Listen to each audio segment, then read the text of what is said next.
can you talk about how to explain this cycle in a withdrawal pattern?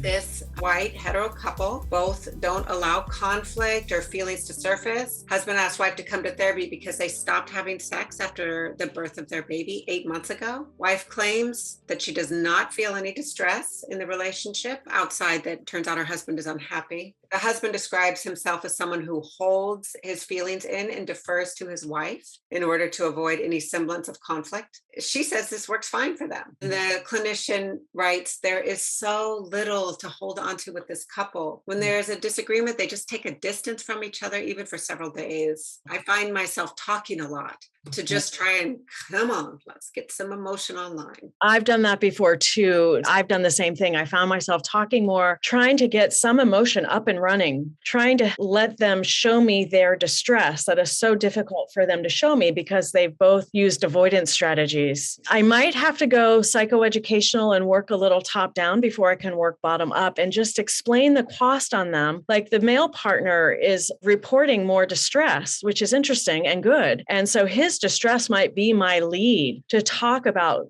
what happens for a couple when they don't talk for 4 days? What happens in their hearts when they go a couple days or longer without talking, without interacting, cooling off? And what happens to the pain? We know pain just doesn't go away. They're each doing a version of sweeping it under the carpet. We know that unprocessed pain tweaks behavior. And I would say, going to the other important aspect of this question, unprocessed pain makes being intimate less comfortable. Unprocessed pain will block intimacy from happening. I appreciate the wife's perspective that it's only been 8 months. A new baby is a new baby. It's life altering as we know, but 8 months is a time, 6 months is a time, it's different for every couple, but we don't want their lack of intimacy to become a new habit. And it's scaring him. I could start making meaning about she's preoccupied maybe with the baby. She's hormonally in a very different place, understandably so. There could be all kinds of reasons for her acceptance or her comfort with this, but they're distressed in the way they cope when they can't connect and how they cope with their lack of connection. And as a couple therapist, that's what I would be highlighting to them. I want to sensitize you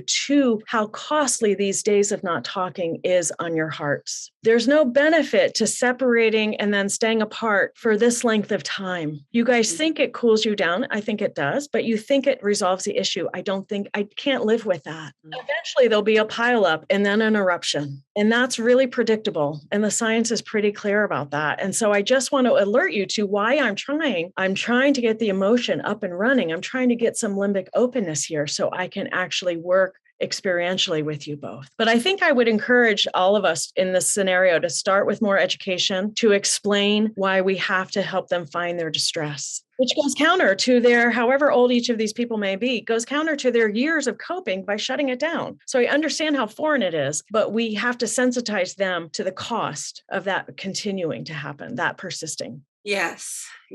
And so you would say something like you just shared with us from a top-down perspective, why you're trying to get both of them to bring their emotions out, to share their emotions, to experience their emotions. You would talk about why that's necessary and how that'll bring them closer together. So they have these cognitive handholds to be able to follow you. It has to make sense. And especially to two withdrawers or people who are presenting as two withdrawers, it has to make cognitive sense. Mm-hmm. For two withdrawers, it has to make cognitive sense. To increase the likelihood that they'll follow my lead into the affective.